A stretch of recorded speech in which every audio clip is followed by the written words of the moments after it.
Okay, now I can cut this out here. So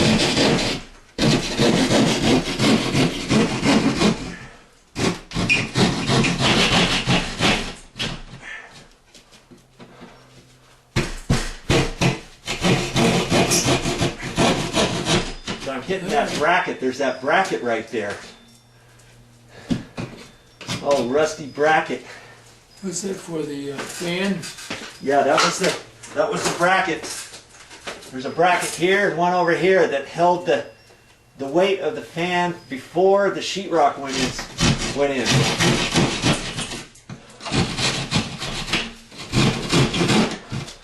Now I'm just going to cut along that ceiling joist.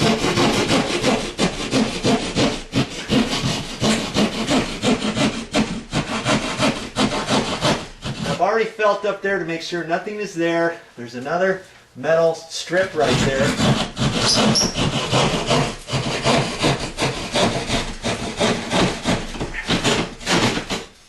Come back this way. Over at an angle. That. I can take that little piece out of there. Ooh. Let's see here, maybe I'll flip around.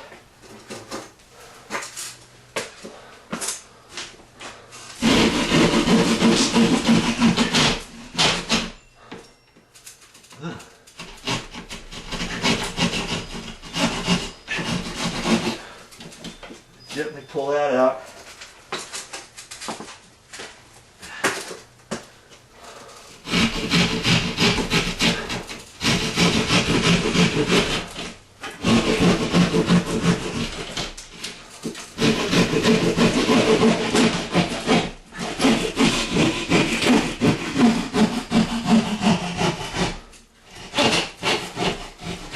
Whew. Get tired just doing this. Yeah.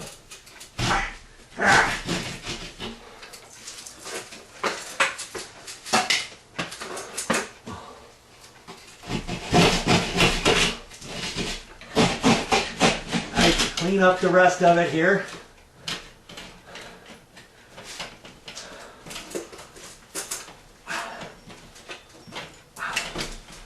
Now see that metal bracket?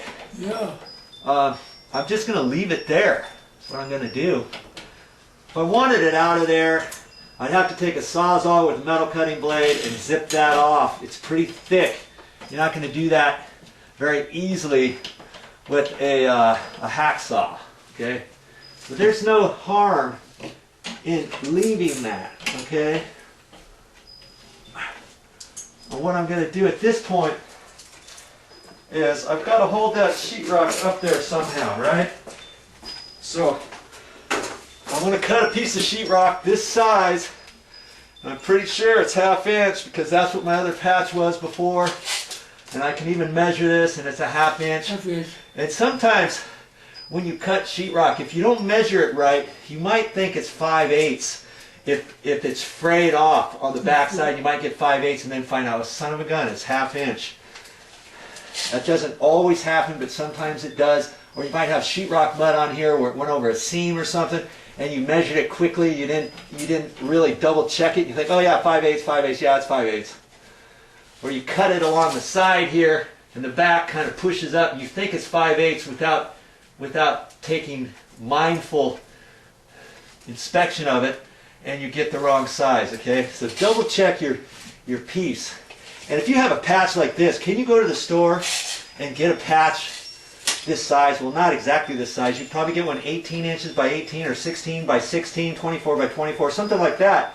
And then you won't have to get a full 4x8 sheet of sheetrock. So check that out at the store. Sometimes they have 1/2 inch and also 5/8 patches that size, okay? So what I'm going to do is I'm going to measure across here for a piece of backing, okay? And it could be anything. It could be 1x4, it can be 2x4, anything, and I'm going to attach it to this here.